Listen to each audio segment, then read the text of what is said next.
Very very good afternoon class. Last class में हमने बहुत से टॉपिक कवर करे थे। कौन से टॉपिक कवर करे थे? हमने अपना फॉर्म्स ऑफ मार्केट का चैप्टर स्टार्ट करके, that is forms of market में हमने परफेक्ट कंपटीशन किया था, राइट? तो परफेक्ट कंपटीशन की यूनिट जो है हमारी पूरी कंप्लीट हो चुकी है। Now we are going to discuss about monopoly market, ठीक है? तो हमने जब डिस्कस किया था, इंट्रोडक्शन किया था इस चैप्टर का, तो हमने ये पढ़ा था कि यहाँ पे बहुत सारी तरह की मार्केट्स होती है। इन टोटल यहाँ पे हमारे पास 4 टाइप्स की जो होती है वो होती है मार्केट्स। Just a second. हमने पढ़ा था कि यहाँ पे 4 तरह की मार्केट्स होती है। क्या होती है? 4 तरह की मार्केट्स होती है। तो वही चीज यहाँ पे हम डिस्कस करने वाले हैं। That, just a second. Alright. So यहाँ पे हमने 4 तरह की मार्केट के बारे में नेम जो है पढ़े थे। First is perfect competition, second is monopoly market, third is monopolistic and fourth one is oligopoly. तो today we are going to discuss about monopoly market. Monopoly market क्या होती है? एक ऐसी मार्केट होती है जहां पर क्या होता है, सिंगल सेलर होता है। क्या होता है यहाँ पर? सिंगल सेलर होता है और लार्ज नंबर ऑफ बायर्स होते हैं। क्या होता है? लार्ज नंबर ऑफ बायर्स होते हैं, ठीक है? और यहाँ पे आगे क्या कहता है कि यहाँ पर कोई क्लोज सब्स्टिट्यूट नहीं होता है। कोई क्लोज सब्स्टिट्यूट नहीं होता है का मतलब क्या है कि यहाँ पर ये सिंगल होता है। जैसे रेलवे का एग्जांपल है यहाँ पे हमारे पास, railways in India. Railways in India में क्या कहता है कि रेलवे की जगह कोई नहीं ले सकता, उसका क्लोज सब्स्टिट्यूट नहीं है। उसका क्लोज सब्स्टिट्यूट नहीं है, लेकिन उसका फार सब्स्टिट्यूट है। और वो क्या है? वो है आपका बसेस। वो क्या है? आपकी बसेस। ये समझ में आ गया? ठीक है, आगे चलते हैं। आगे ध्यान से सुनना, अपने कंसेप्ट को समझना, ठीक है? अब जो मोनोपोली मार्केट है, ये मोनोपोली वर्ड है, ये हमारा ग्रीक वर्ड है, दैट इज मोनोस। दैट इज मोनोस, जिसका मतलब होता है सिंगल। जिसका मतलब क्या है? सिंगल। और पोलस, दो वर्ड से है, मोनोस और पोलस। मोनोस का मतलब है सिंगल, पोलस का मतलब है सेलर, ठीक है? तो सिंगल सेलर। मोनोपोली मार्केट क्या होती है? कैसी मार्केट जहाँ पे सिंगल सेलर होते हैं और लार्ज नंबर ऑफ बायर्स होते हैं। कोई क्लोज सब्स्टिट्यूट नहीं होता। एग्जाम्पल क्या है? रेलवेज, ठीक है?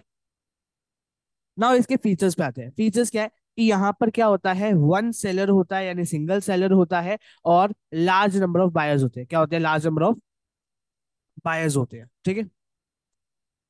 Just a second, there is some glitch, let me resolve that. Okay. Oh no. Okay, so we have to go down.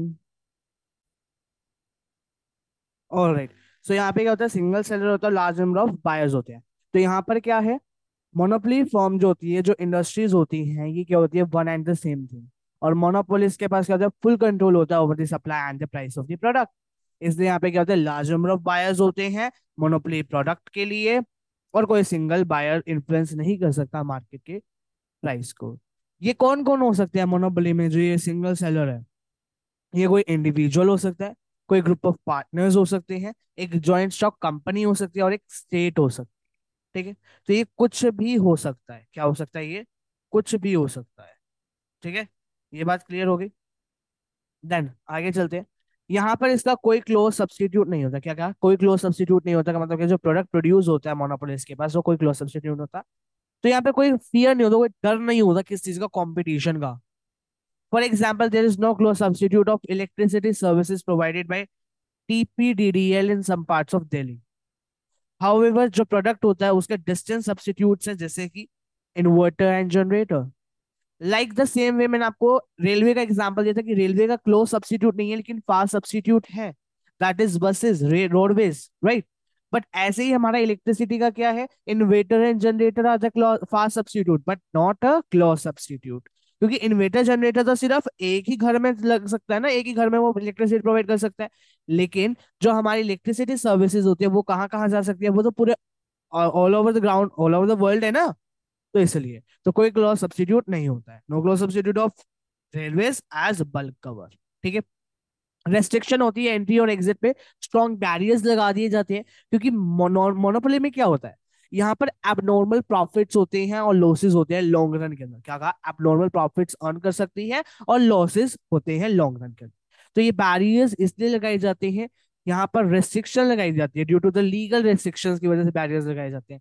जैसे कि लाइसेंस करना पेटेंट राइट्स को, पेटेंट राइट्स लगाना, लाइसेंसिंग करना, और due to the restrictions created by the firms in the form of cartel. अब भैया ये कार्टल आपके लिए नई टर्म है, ये पेपर में पूछी जा सकती है, कार्टल क्या होता है? आगे आने वाली वीडियोस में हम कार्टल के बारे में पढ़ेंगे कि कार्टल क्या होता है, ठीक है? तो यहाँ पे रेस्ट्रिक्शन होती है entry to the industry. It may be due to the patent right, monopoly control over the technique of production and over the raw material. Clear है. आगे चले. Price discrimination. तीन तरह के प्राइस डिस्क्रिमिनेशन होते हैं, ये पेपर में पूछा जाता है, याद रखिएगा. पेपर में से क्वेश्चन पूछा जाता है.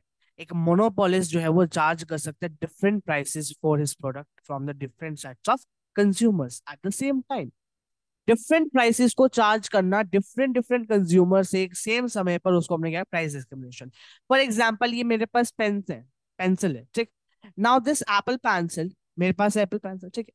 अब इसमें क्या है कि अगर मान लो, लेट अस सपोज कि इस पेंसिल में की जो कॉस्ट है वो अप्रोक्सीमेटली 8 to 9 thousand है, राइट.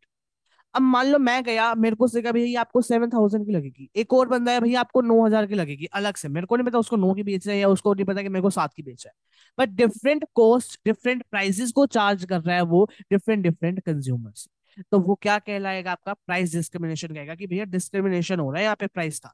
जैसे जेंडर का डिस्क्रिमिनेशन होता है, कास्ट डिस्क्रिमिनेशन होता है, वैसे ही यहाँ पे क्या हो रहा है, प्राइस डिस्क्रिमिनेशन. ठीक है. सो ये तीन तरह का होता है. Personal price discrimination, place price discrimination और use price discrimination. Personal price discrimination में क्या होता है कि सेम प्रोडक्ट को सेल किया जाता है with different prices to different kind of buyers. जैसे चीपर रेलवे है, अब सबको पता होगा पर्सनल प्राइस डिस्क्रिमिनेशन के बारे में, कि रेलवे की टिकट जो है वो चीपर है सिटीजन, जो senior citizen as compare to young. अगर मैं जाऊंगा तो मेरे को महंगी मिलेगी, ऑब्वियस सी बात है. और अगर यहीं पे अगर कोई बूढ़ा आदमी जाएगा, सीनियर सिटीजन जाएंगे, उनको क्या मिलेगी, चीप रेट पे मिलेगी. ठीक है. फिर आया place price discrimination. Place price discrimination क्या होता है कि सेम प्रोडक्ट को सेम सोल्ड किया जाता है डिफरेंट प्राइसेस पे डिफरेंट प्लेसेस. फॉर एग्जाम्पल जो इलेक्ट्रिसिटी होती है वो चीपर होती है कहाँ पर, रूरल एरियाज में. और अर्बन एरियाज में क्या होती है, हाई होती है. फॉर एग्जाम्पल आपको मैं लाइव एग्जाम्पल देता हूँ, जैसे हरियाणा का ले लो एग्जाम्पल. हरियाणा में इलेक्ट्रिसिटी चीप है, ठीक है. लेकिन चंडीगढ़ की बात करें तो वहां पर महंगी है, 12 रुपए 13 रुपए यूनिट है.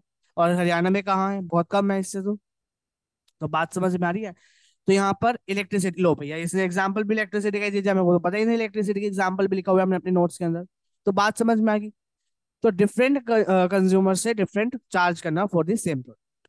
ये कब होता है, जब हम अपनी मार्केट को डिवाइड कर देते हैं सब मार्केट्स में, elastic and in elastic. Elastic मतलब लो प्राइस और इन इलास्टिक मतलब आपका हाई प्राइस.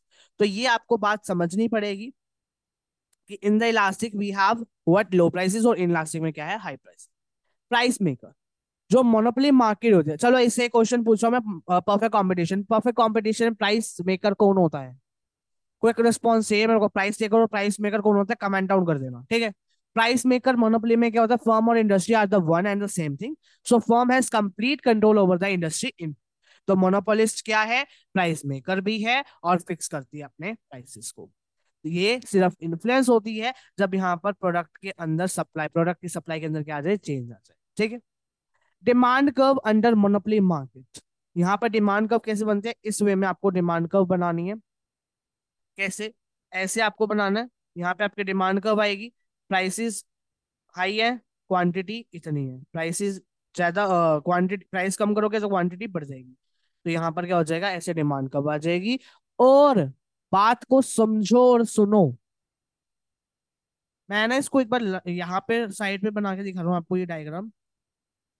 एक मिनट. ये है, ठीक है. अब यहाँ पर क्या है, आपका प्राइस लेटेस्ट सपोज ये था और क्वांटिटी ये थी, ठीक है.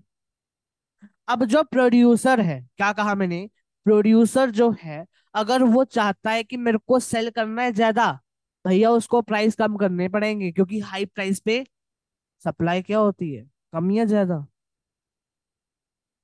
सॉरी हाई प्राइस पे डिमांड क्या होती है, कम या ज्यादा, कम होती है. और उसको डिमांड अगर बढ़ानी है तो क्या करना पड़ेगा, सेल मोर. सेल मोर करना चाहता है, डिमांड बढ़ाना चाहता है, तो क्या करना पड़ेगा, प्राइस को कम करना पड़ेगा. क्योंकि at cheap price demand will be high. तो क्वांटिटी ओ क्यू से क्या आ गई, ओ क्यू वन आ गई. ये एक्स एक्सिस है आपका और ये वाई एक्सिस है, ठीक है. और यहां से आपकी क्या आ गई, ये डिमांड कर्व आ गई डाउनवर्ड स्लोप. क्या आ गई, ये डिमांड कर्व, और सॉरी ये demand curve slope. Downward sloping arc, ठीक है, ये आपकी डिमांड कर्व आर्क, ठीक है, which is your downward sloping, ठीक है, क्लियर है ये बात। चलें आगे। चलिए, अब यहाँ पे कुछ प्रैक्टिस क्वेश्चंस है जो आप इसमें कर सकते हैं, that is how monopoly market structure arise, कैसे अराइज होता है, पेटेंट राइट क्या होता है, पेटेंट लाइफ क्या होती है, पेटेंट राइट्स ग्रांटेड क्या क्यों किए जाते हैं, मोनोपोलिस्ट मार्केट एक प्राइस मेकर है कैसे है, प्राइस डिस्क्रिमिनेशन क्या है, कैसे पॉसिबल होता है, शेप ऑफ द डिमांड का जो अभी हमने ऊपर करी है, और मोनोपोलिस्ट अर्न करता है लॉन्ग रन और शॉर्ट रन में क्या, what are monopolist earn in long run and short run. तो ये कुछ क्वेश्चंस है, this is are important questions you can say that can be asked in your questions in your paper, so please do these questions। मिलते हैं आपसे next session, तब तक के लिए bye bye, thanks for watching this video everybody.